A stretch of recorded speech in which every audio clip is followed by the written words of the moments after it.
문제를 먼저 하고 들어주셔야 돼요. 그래서 그러면 그 짧은 시간 안에 뭐를 같이 공부하면 좋겠냐. 저는 두 가지를 말씀드리려고 해요. 하나는 그 역사 속에 나는 누구이고 어떻게 살아갈 것인가 하는 것을 한번 생각해 보는 시간을 갖자는 게 첫째, 제가 강의를 준비하면서 세웠던 그 목표고요. 또 하나는 이 짧은 시간 안에 노동운동사를 공부를 하고 나서 필요하면은 스스로 또는 함께 좀 더 깊이 있게 노동운동사를 공부했으면 좋겠다 하는 자극을 받을 수 있으면은 나름대로 강의 효과가 있겠다. 그 정도로 오늘 강의 계획 목표를 설정을 했습니다. 우리는 살아가면서 이제 과거를 돌이켜보면서 과거에 대해서 아쉬워도 하고 후회도 하고 반성도 하게 되죠. 그러면서 지금 알고 있는 걸 그때도 알았더라면 그때 뭔가 더 열심히 했을 텐데 그거는 하지 말았을 텐데 하는 게 있죠.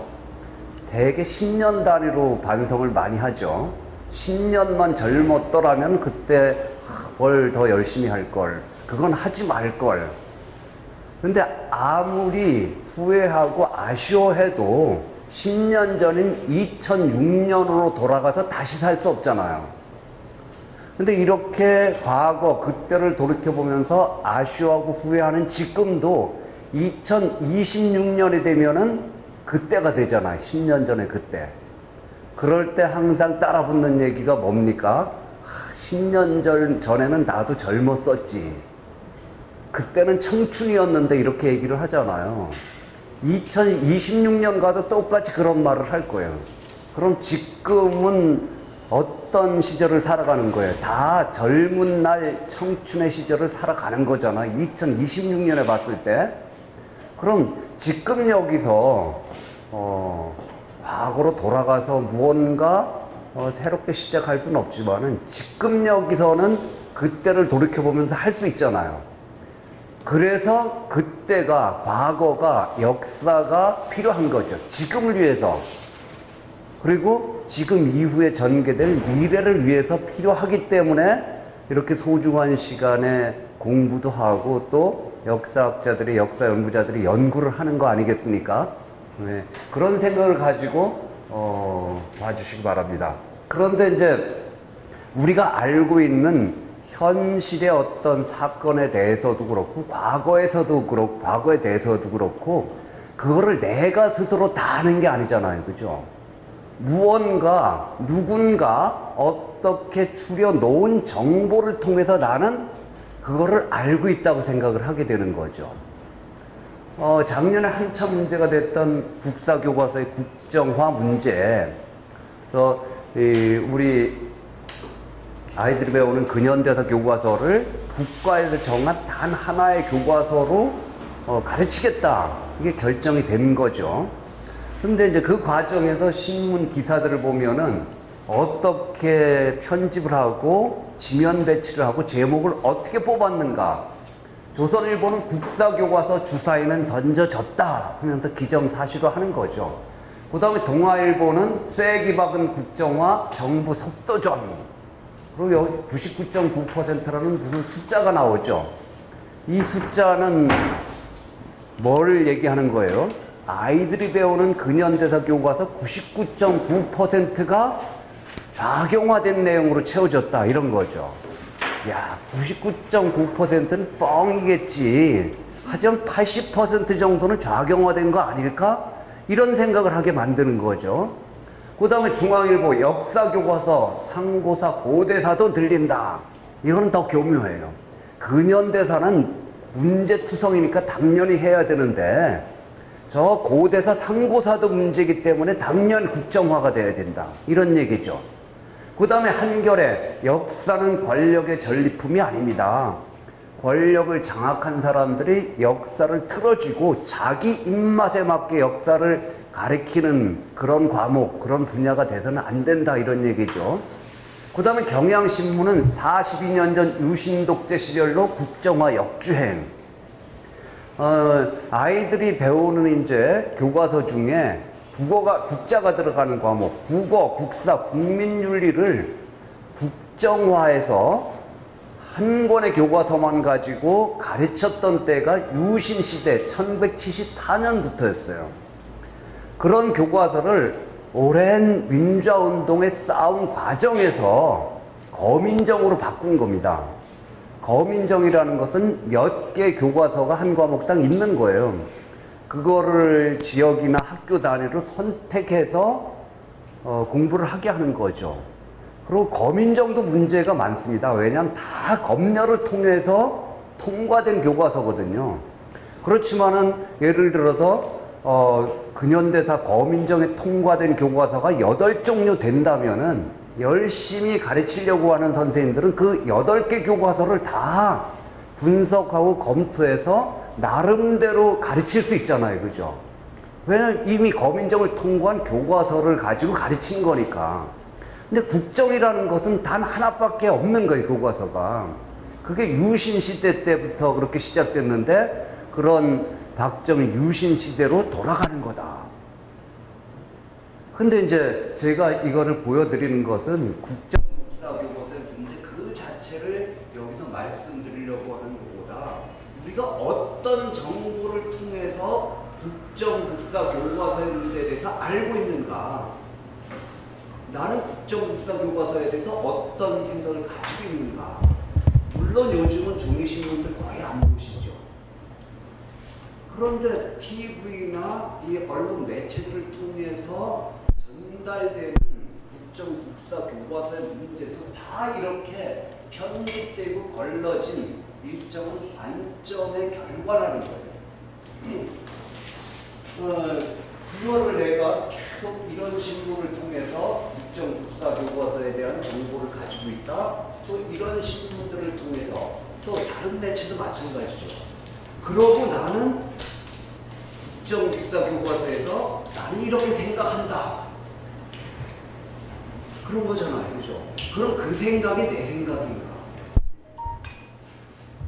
내 생각이기도 해요. 왜요? 그죠? 왜냐면 내 생각이라는 게 오로지 내 머릿속으로만 생각하는 생각이 어디 있겠습니까? 어떤 정보를 통해서 그게 내 머리에 자리를 잡았을 때 그걸 내 생각으로 얘기를 하는 게 내 생각이기도 한 거예요. 그럼 여기서 우리가 의문을 가질 거는 뭐냐면은 내 생각이 내 생각인가? 내 생각이라는 건 뭔가? 이렇게 출발을 해야 된다는 거죠. 그죠? 우리가 토론하고 논쟁을 할 때 막 얘기를 하는데 그러면서 막 우기다가 싸움까지 하잖아요. 그죠? 그런데 이게 우기고 싸울 만큼 그 생각이 내 생각인가? 이렇게 생각을 하면은 우기고 크게 싸울 일이 적어질 수가 있어요. 그러니까 그 정보를 통해서 진실이 무엇인가를 추구해 나가는 게 중요한 것이죠. 자, 박근혜 대통령이 이란 갔었잖아요. 그래서 딱 우리나라 신문에 실린 거는 주로 이렇게 실렸어요. 이렇게 단독 이 회담하는 것처럼, 그래서 대단한가 보다. 이런 생각들을 하게 되죠. 사진을 보면서. 그러니까 사진 속의 이 프레임 안에 이거를 다처럼 생각을 하는 거예요. 근데 상식적으로 생각을 해봐도 둘이 앉아서 얘기가 돼요. 피차? 당연히 통역도 있을 거고 거기에 배석하는 사람들이 있게 되죠. 단독 회담을 한다고 그럴 때도 마찬가지예요. 이란에 실린 신문은 이렇게 있잖아요, 누군가. 그러니까 세상을 볼 때도 그렇고, 제가 보여드리는 사진도 마찬가지입니다. 저도 많은 사람들이 있는 사진 속에 강의 효과를 위해서 잘라서 보여드릴 때가 있어요. 그럼 사진 밖에도 누군가가 있다는 것이죠. 그것을 우리가 늘 생각을 해야 된다는 거죠. 그래야 비교적 내가 생각하는 생각이 내 생각이고 좀 더 진실에 다가갈 수 있는 거겠죠. 이런 것도 있어요. 저기 파주에 무인 비행기 떨어졌다고 난리가 났던 적 있죠? 몇 년 전에. 그거를 YTN에서 어떻게 보도를 했냐면 앵커가 무슨 사건을 계속 얘기를 해요. 근데 뒤에 배경은 김정은이가 무인 비행기 만드는 공장을 시찰하는 이 장면이 딱 배경으로 실려 있어요. 계속 그거를 보여주면서 말을 해요. 이때 말하는 것은 무인 비행기에 대해서가 아니라 북한의 권력 구조가 바뀌고 있다는 내용이었어요. 앵커가 얘기하는. 그런데 시선은 이리로 가게 되죠. 근데 알고 봤더니 김정은이가 시찰한 공장은 다른 공장이에요. 하주에 떨어진 것은 이 비행기입니다. 이것을 합성해서 보여주는 거예요. 사실에 대한 왜곡이죠. 그러니까 이런 거 보면서 어떤 생각이 들겠어요? 3대 세습도 개떡 같은데 이젠 비행기까지 만들어서 날려보내 하고 불타고 난 사람들이 얼마가 있어요? 이걸 본 사람들이 100만 명이면은 90만 명 정도는 다 한번 이거 보면서 열받은 사람들이 있을 거예요. 그런데 나중에 알고 보니까 이게 합성한 거다. 아는 사람들이 100만 명 중에 10만 명이나 되겠어요? 그 10만 명도 다 나름대로 한 번씩 불타고 낸 거 아니에요. 그죠? 그리고 시간이 지나가서 아님 말고. 근데 이거를 보도할 때 이미 이쪽은 자기 나름대로 의도된 효과를 얻은 거잖아요. 그죠? 그리고 나중에 가서 사과를 또 해요. YTN은 사과를 했습니다. 그 사과 방송을 한 것을 아는 사람은 1000명 정도나 될까? 이렇게 되겠죠. 그죠? 그러니까 우리가 보고 듣고 하는 그 내용들이 진짜 사실을 바탕으로 한 건가? 진실을 얘기하는 건가? 수없이 왜곡되고 굴절되고 또 심지어는 거짓을 사실처럼 얘기하는 게 많다는 거죠. 그런 매체 우리는 상당한 부분 지배당하면서 그거를 내 생각처럼 생각하고 있다는 거죠. 그런데 그 잘못된 것을 굳건하게 믿어버리면 어떻게 되겠어요? 더 신념이라고 믿어버리면은 더 문제가 되겠죠. 그래서 니체가 뭐라고 얘기했냐면 신념은 감옥이다 이런 얘기를 했어요. 신념이 필요 없다는 게 아니라 그 잘못된 그 신념은 오히려 나를 구속시키고 감옥에다 가두는 결과가 된다는 거죠. 그런 잘못된 신념의 표현 형태, 그래서 될 수 있어 우리가 쓰지 않으면 좋겠다는 말들이 어떤 말입니까? 꼭 그것은 해야 되고 반드시 이와 같이 생각하고 결단코 그것은 하지 말아야 된다. 이것처럼 절대화한 말들 꼭 반드시 결단코 거기에다가 또 많이 쓰는 그 단어가 무조건이죠. 무조건 하고 나서 문제가 생기면 어떻게 돼요? 내가 할 게 없어져요. 왜냐면 무조건 하라고 그러면 무조건 했잖아요. 그죠? 그럼 난 뭔가. 그래서 저희가 그 노래는 괜찮더만 제목 때문에 별로 안 좋아하는 노래가 무조건이라는 노래 있죠. 그래서 그 노래를 예를 들기 위해서 배우려고 악보는 놨는데 노래도 좋아하는 노래 내켜서 하는 노래여야 이게 신나서 배우고 또 부르게 되지 예를 들려고 하니까 이게 금방 안 배워지더라고요. 평소에 뭐 부르는 노래도 아니고. 그래서 꼭 반드시 결단코 무조건. 근데 또 우리가 일을 하고 또 운동을 하다 보면은 때때로는 써야 할 때도 있잖아요. 그렇죠? 설악산 케이블카 설치 절대 반대. 뭐 저도 그런 때는 씁니다. 그저께 어제도 백두대간 1박 2일인데 종주를 하면서 소백산 정상하고 또 중간에 케이블카 그 설치 반대 손 현수막 들고 사진 찍고 페이스북에도 올려놨는데 그건 왜 그러냐면 설악산에 케이블카가 설치되면은 전국 곳곳에 국립공원에 있는 유명한 산들, 유명하다는 산에 다 그 케이블카 놓겠다고 20군데가 넘어요. 그거를 준비하고 신청하고 있는 데가. 근데 설악산이 무너지면 줄줄이 다 무너지겠죠. 어떤 논리를 피겠어요? 설악산, 그 중요한 설악산에도 케이블카를 놨는데 그걸 놓겠다고 그랬을 때 막아내기 힘든 거죠. 사드, 성주에서 무너지면 다른 곳에서 지켜내기 쉽겠어요? 그죠? 그럼 사드가 사드 하나로 끝나는 게 아니잖아요. 그죠? 그럴 때 저도 절대라는 말을 쓰긴 씁니다만은 일상생활 중에서 우리가 운동하는 과정에서 이렇게 절대화된 말들은 되게 수직적이고 폭력적인 언어 사용이기 때문에 의도적으로 애써서 이런 말을 안 쓰는 게 좋겠다 싶어요. 그래서 항상 진실에 접근하기 위해서 필요한 것은 의문이죠. 질문이죠. 질문 없이 진실에 접근할 수가 없는 거잖아요. 여기 왔다가 이거 설치하고 방금 전에 이제 통화를 했는데 저도 마찬가지예요.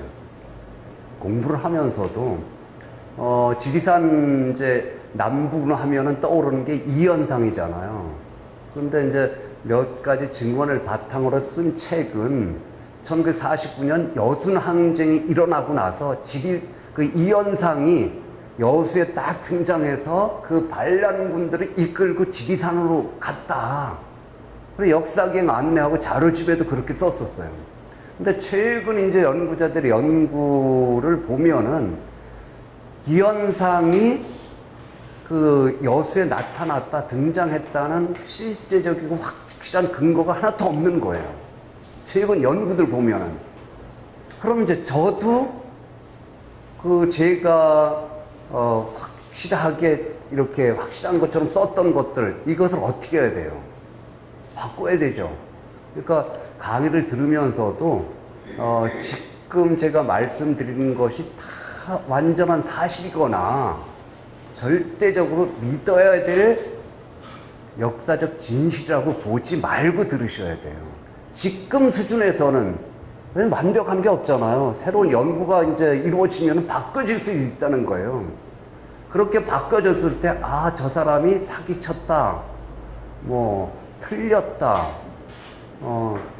이거를 조금 또 달라요. 왜냐면 지금 수준에서 얘기를 하는 거니까 새로운 자료가 발굴되면은 바뀌어질 수 있다는 거죠. 역사적 사실도 그렇습니다.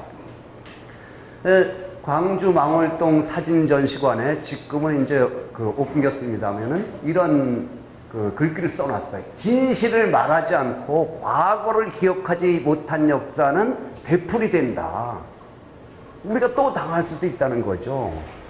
세월호 이 진실 추구가 왜 중요하고 필요해요? 그게 제대로 규명되지 않으면은 우리 아이들이 내가 또 당할 수도 있다는 거죠. 진실을 알아야 원인을 규명하고 원인을 규명해야 그 다음에 해결책이 나올 텐데 이거를 탁 샤터를 내리고 진실조차 밝히지 않으려고 하는 거겠죠. 진실이 밝혀졌을 때 두렵고 위험하다고 느끼는 누군가가 이거를 그런 세력들이 가리는 거 아니겠습니까?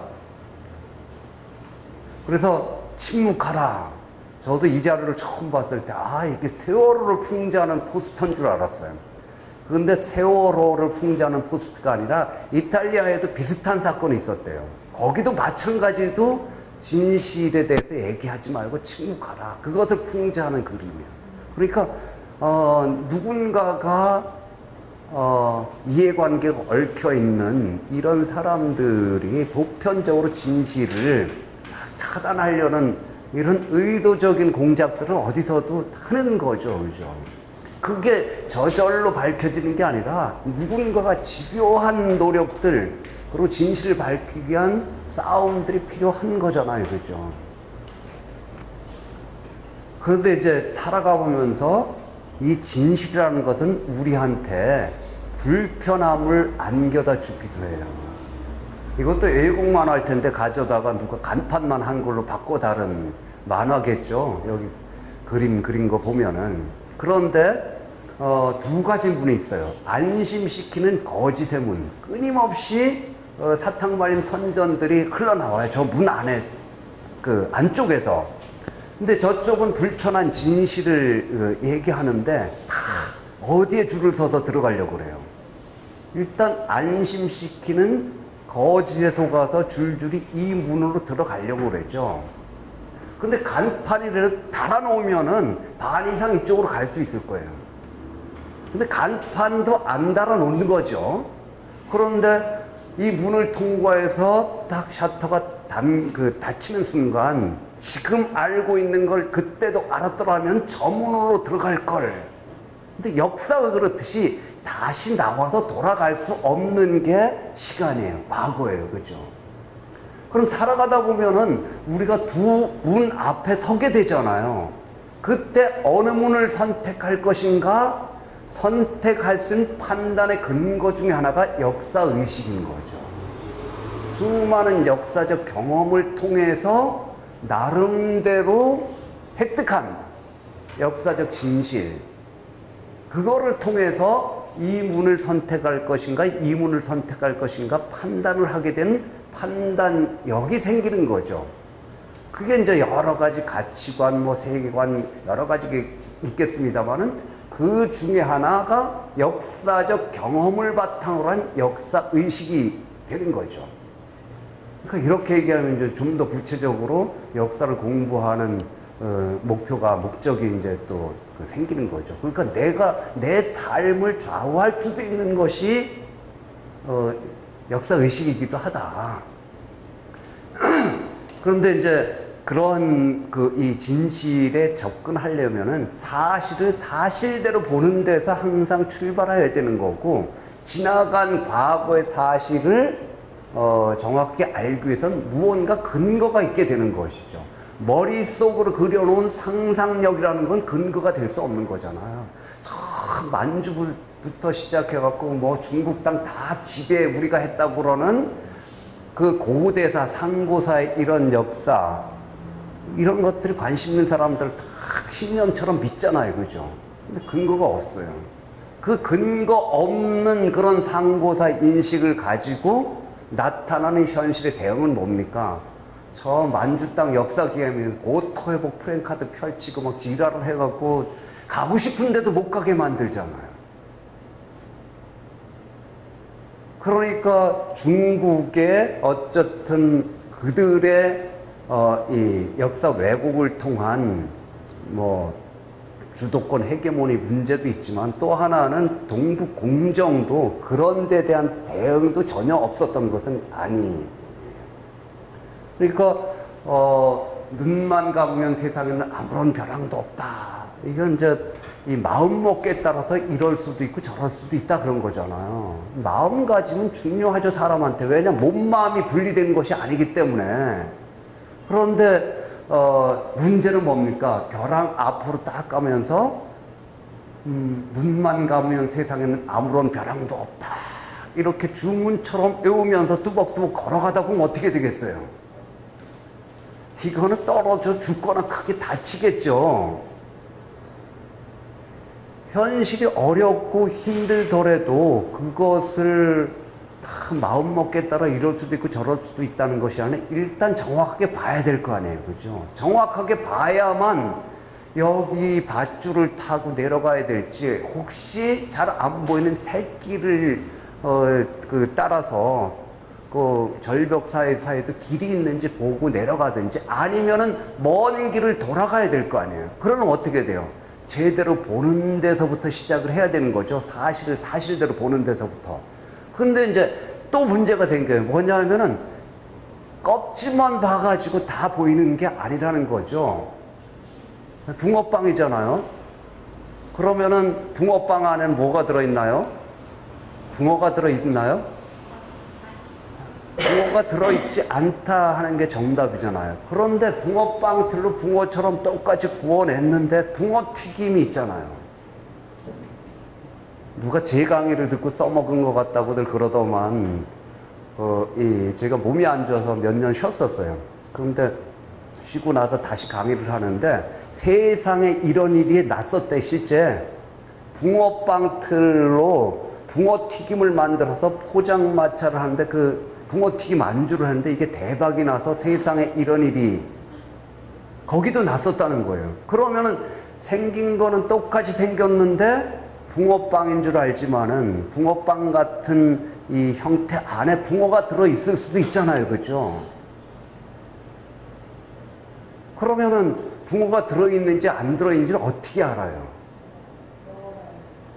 먹어보면 알겠죠. 그죠? 이렇게 찢어보면 알겠고. 그런데 다 붕어빵 안에는 붕어가 안 들어있다고 생각하는 사람들이 이거 괜히 꺾어보고 그게 안 되는 거잖아요. 뭐가 필요한 거예요? 우리가 경험하고 실천하기 전에. 의문이 필요한 거죠. 의문.